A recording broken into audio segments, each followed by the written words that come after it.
Got my Chipotle. Dang, dude, this thing is all sloppy. It's Chipotle, so you gotta love it, right? What really this channel is going to be about, mainly, is obviously motorcycle content, so motovlogging.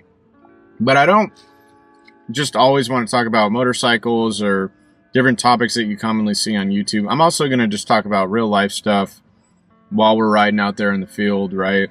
While we're going up trails, while we're on the streets, exploring SoCal. Anyway, let's get into the main thing, which is what most likely, if you are watching this, you're clicking on to come and basically talk about and discuss. The CRF 300L, it's a great bike. I can't deny that. There's tons of content out there that kind of go over it. So if you are considering a dual sport, I would recommend this bike mainly because it's a balance between, you know, low end and high end power, I guess you can say.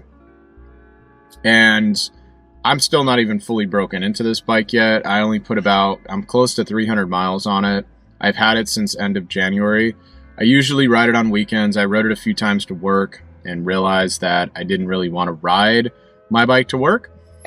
So usually I just have it, you know, parked outside, and then on the weekends I just take it and go, right? I have 2 trails that I commonly can use in my area. The rest of them I'd have to go to Lake Elsinore, which is a city in California. That's in Riverside County.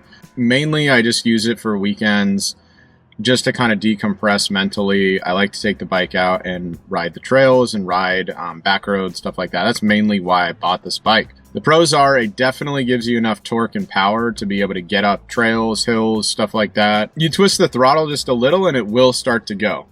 It's not going to be a thing where, like, I know on carbureted bikes, from my experience of them, is it's a slow kind of push with those types of bikes before you get up to the full power that it says that it on paper will do, right? I will say that it is a fairly taller bike. I'm about 5'10". I know people talk about inseams. I think I'm 32. I think I'm a 32 inseam. So for me, it comfortably fits me for the most part, but I will say that the bike is about, if we're talking about weight now, it's about 306 non-fueled up. Wet weight is about 310. It's kind of heavy. I had an XT250 for like 2 months, and then I was like, I need something with a little bit more power. And it's funny because I actually got the Honda XR 150L thinking I didn't need that much power. I just wanted to ride the trails with it, and that's it. Then I start riding. I'm like, no, I need power. Even off trails or even on road, I just need power in general. And you know, I was able to, you know, trade the bike in and then pay the difference on the CRF 300L and got that. That bike was extremely hard to get between 2021 and 2023. I've seen a lot more models coming back recently. The 2024 model. The funny thing is, though, is that they upped the price to like $5,400, and it was $5,300 and some change. So it's almost $1,000 more than it was last year, hence inflation. It is considered a light dual sport. Lightweight dual sport. I'm going to choke over here. I will say that you can definitely get up things, and you can definitely turn it and do everything that you kind of want with it. I wouldn't recommend doing anything hard enduro. If you want something like that, just buy a dirt bike. Don't buy the 300L. As many of you know, and if you don't know, I'll tell you, people always talk about the suspension. Now, I'm fairly new to motorcycling, right? But I do kind of fix my bike a little bit here and there because I'm just not afraid to kind of do it. And that's going to be another video that I talk about with should you do maintenance on your bike or not. You know, with working on any type of bike, gain the mechanical knowledge as much as you can, but it's not a rocket. You don't have to be a rocket scientist to understand it. It's a fairly easy bike to work on and a fairly easy bike to fix. If you as a rider are not used to the weight, the height, it's going to probably give you some problems. So for people that are probably under 5'10", I would say maybe you could get away with 5'9", but under 5'10", it's going to feel heavy and it's going to feel burdensome. I'm just going to be honest with you. Some bikes too that have over 30 horsepower, I feel that the CRF actually feels like it has that, right? I believe it's about approximately 27 horsepower that you'll get. Now, there's been dyno tests where they do a dyno test and it only says 22 or 23. Again, debatable, because the bike has to be fully broken in to see if the horsepower even kicks in my opinion. So I wouldn't trust all those tests to the core. So power, weight are a factor in probably making your decision if you want a dual sport or not to go into that. I will say that the clutch pull is amazing. It has a hydraulic clutch on it. I'm talking you let out just like probably half an inch to an inch and the thing just goes. So even if you're a beginner and you keep stalling out like I know I did, you almost won't stall unless you like let it out abruptly, because the clutch plates, they just catch the back wheel so quickly when you just let out the clutch. It's amazing. So downshifting is super easy as well. So I'm losing light here. I would say like everybody always is bitching and complaining about the tires. I'm gonna swap them out. That's stupid to me. Again, depends on the type of rider that you are. There's a lot of people out there that are like super into modding bikes and like super working on their bikes and they've been in it for years. If you're just beginning, don't worry about the tires. They're more than enough. It kind of does suck that, and I just found this out more so recently, most dirt biking dual sporty type tires are all tubed. So what does that mean? Well, it means that if you go off-road and you puncture your tire, it's not that you just punctured the tire, but you most likely punctured the inner tube, which means you have to actually patch the tube, not the tire. That's what sucks about dual sports, most of them.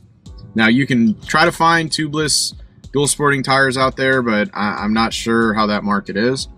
Some people prefer to get supermotos, mainly because they have mostly street-oriented tires. They can do maybe a little bit of, back road trail, but not really.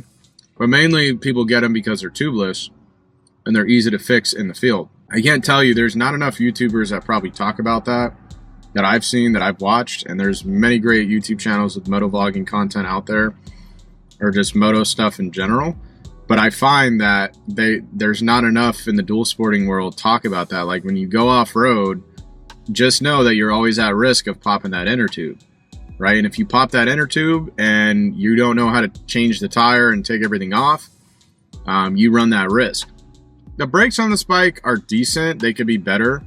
I don't know what kind of specific brakes they use. I don't know. I don't know what Honda put in, but they're decent. They're not bad.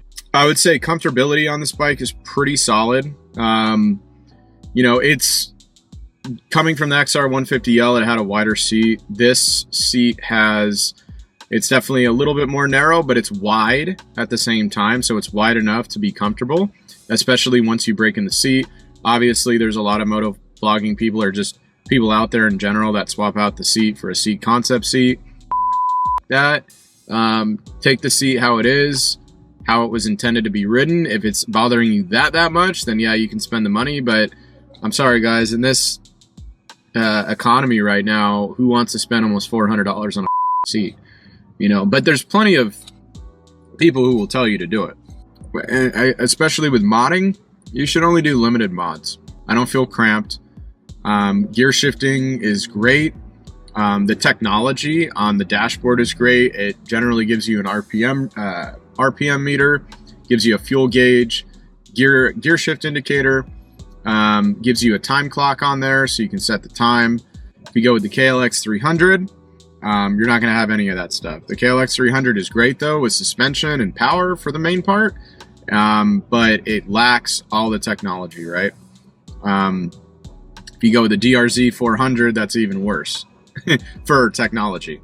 But the DRZ 400 is a great bike all around. It's better in my opinion than the CRF, but if we're just talking technology wise, fuel injected, all the bells and whistles, like the CRF is going to be your guy or girl.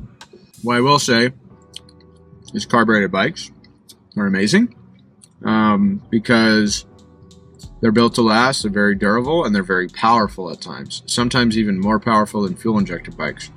Problem with them is that our fuel is such shit because they water it down too much. Put the wrong gas, man, you clog the whole thing up. Sometimes you even have to replace the whole damn carburetor. Be very mindful, especially if you're brand new to motorcycling in general. know the difference between carbureted and fuel injected bikes. You don't have to know all the specifics, but just know the basis of them. Just know the basic concept, because it can save you a lot of money in the long term. But again, it's just all based on you. Do you want to deal with taking it out, putting it back in every single time the thing gets clogged, or there's a malfunction or something like that? To be honest with you, fuel injected bikes don't really fail. The fuel injectors are pretty solid. I know on some cars nowadays, I'm hearing that the fuel injectors are failing people, but motorcycles in general for fuel injection, it's been pretty solid. So I would say go with fuel injected. Just much better, man. Much better. You don't need a choke. You don't need to sit there and let it warm up. So really just consider that with any type of bike purchase, or if you have a carbureted bike already, maybe consider at some point getting a fuel injected model. I don't know, unless you're that bent about it. There's obviously people out there that love carbureted bikes. I actually do love them. I just prefer fuel injection because of the fuel. I personally think, and I'm not just saying this because I own the bike, I looked at the KLX. I had on that bike, and I thought it was a great bike overall. Way too tall for me. Way too high. Way too. Even at 35 inches, once it goes above 34.7, 0.8 for me, close to 35, not doing it. No way. I don't want this big, heavy piece of machinery that I have to lug around on a trail. I'm sorry. The lighter the weight, the better. And even on the CRF, I feel like at times it's heavy compared to my XT. I won't lie. There's been times when I felt like going back to the XT when I'm riding the CRF. But then, when I get home, my conscience comes to me and says, no, this bike is amazing. It is, dude. It's so fun. More motovlogging will be coming. I have a better microphone. My last video, I had no microphone. I have a microphone coming this week. And I'm going to test it out, and hopefully it's good. So we'll be able to talk on rides. And I'll do videos like this too, occasionally. And, you know, for anybody listening out there or considering bikes, hopefully this provided some guidance and help to you to make that decision. Have any questions, comments, concerns, leave it down in the comments and consider subscribing. And you guys have a great night. Peace.